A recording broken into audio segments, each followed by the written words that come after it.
11th के सभी विद्यार्थी ध्यान दें। आज के इस वीडियो में कक्षा 11वीं के लिए हिंदी का एक प्रश्न पत्र इस क्लास में हम कंप्लीट करेंगे। बहुत ही इम्पोर्टेंट क्वेश्चन आज की इस क्लास में मैं आपको बताने वाली हूँ। फुल सॉल्यूशन के साथ आज की यह क्लास रहेगी। पीडीएफ भी मैं आपको दूंगी। तो चलिए शुरू करते हैं। पहला प्रश्न, तो ये आपका पहला प्रश्न रहेगा जिसमें आपको सही विकल्प चुनने हैं। तो पहला है वीर गाथा काल की प्रसिद्ध रचना है, तो इसका आंसर रहेगा आपका जो प्रसिद्ध रचना है वो क्या है, पृथ्वी रास रासो। दूसरा है मीरा अपना सर्वस्व मानती हैं, किसको मानती हैं, कृष्ण को। तीसरा है हिंदी का प्रथम उपन्यास माना जाता है, किसको माना जाता है, परीक्षा गुरु को।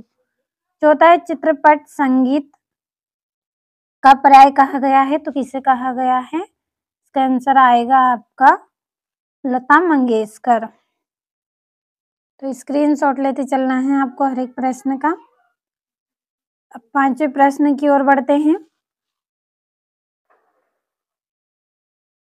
ये आपका पांचवा है, पटकथा की मूल इकाई है, क्या है, दृश्य है इसकी मूल इकाई।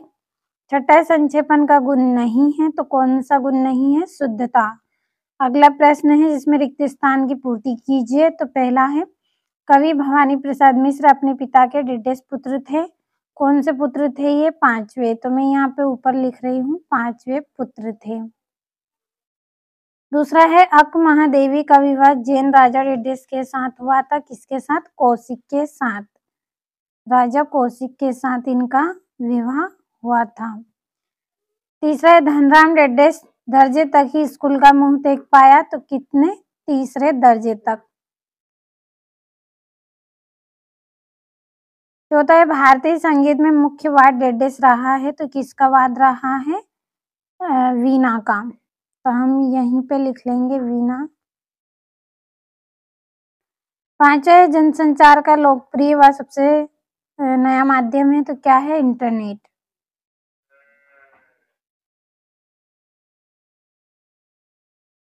इंटरनेट। छठा है काव्य में बिंब को डेडेस माना जाता है, क्या माना जाता है, शब्द चित्र। शब्द, ये आपका चित्र रहेगा, शब्द चित्र। नोट कर लीजिएगा अच्छे से।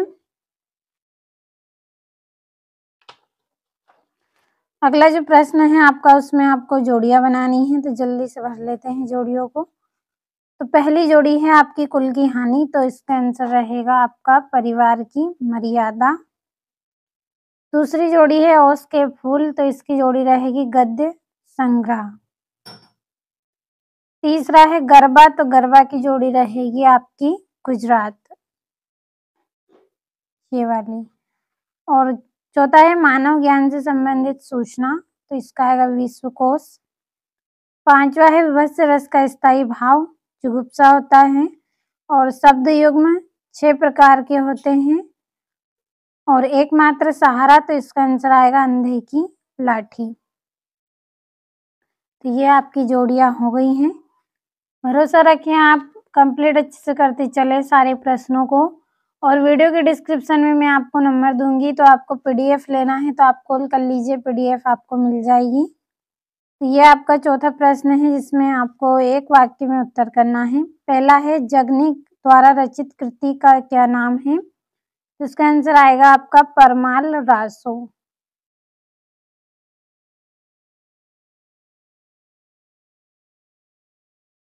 परमाल रासो। दूसरा है दूसरी बार लॉर्ड कर्जन के भारत आने से कौन प्रसन्न ना था, तो कौन नहीं थे, भारतवासी।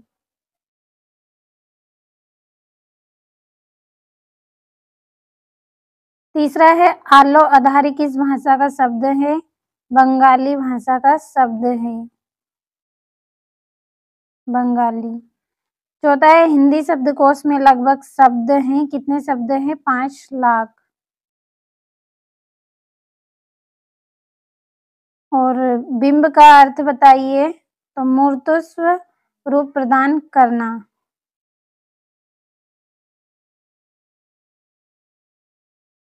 मूर्तस्व मूर्त रूप प्रदान करना।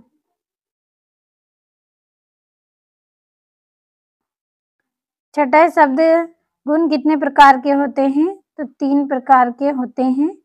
और 7वां, अपनी करनी पार उतरनी लोकोक्ति का क्या अर्थ है? तो स्वयं के परिश्रम से ही सफलता मिलती है। स्वयं के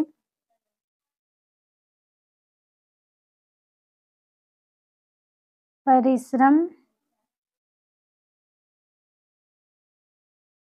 से सफलता मिलती है।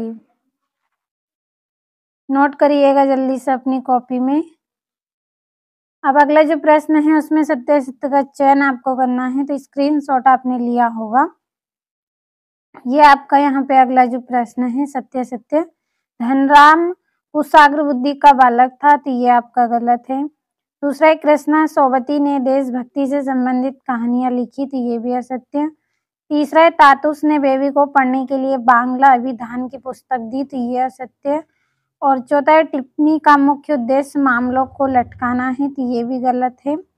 और रोला एक मात्रिक समछंद है, तो ये सत्य है। और राष्ट्रभाषा के लिए संपर्क भाषा शब्द का भी प्रयोग होता है, तो ये आपका सत्य रहेगा। छठा प्रश्न है, प्रगतिवाद के 2 कवि तथा उनकी एक रचना का नाम बताना है। 7वां, कवि ने अपने को दीवाना क्यों कहा। और ये 8वां, द्विवेदी युग के गद्य की कुछ विशेषता आपको लिखनी है। अब 9वें प्रश्न की ओर बढ़ते हैं, तो ये आपका 9वां प्रश्न है। 10वां है, सुनील कौन था, उसने बेबी की सहायता किस प्रकार की। और ये 11वां प्रश्न,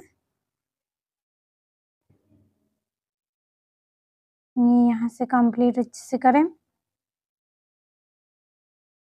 जो आपका 15वां प्रश्न है इसमें वाक्य परिवर्तन करना है आपको। 16वें सत्र में आपको काव्यगत परिचय लिखना है, तो रचना, भाव पक्ष, कला पक्ष, साहित्य में स्थान। और ये 9वां प्रश्न है आपका जिसमें आपको संदर्भ प्रसंग व्याख्या दी गई है। ये यहाँ पे इसका जो आपका अधूरा प्रश्न है, और ये यहाँ से इसका अथवा।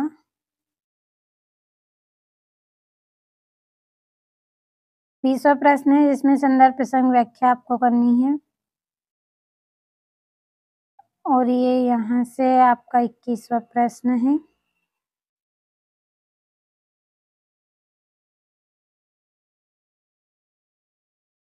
और ये 22वां प्रश्न है जिसमें स्थानांतरण प्रमाण पत्र प्रदान करने हैं, तो आवेदन पत्र करना है। और 23वें में आपको निबंध करना है। तो सारे प्रश्नों का स्क्रीनशॉट आपने लिया होगा, अच्छे से कंप्लीट करें। और अगर आपको पीडीएफ चाहिए तो इस वीडियो के डिस्क्रिप्शन में नंबर दिए जाएंगे, कॉल कर लीजिए, पीडीएफ आपको मिल जाएगी।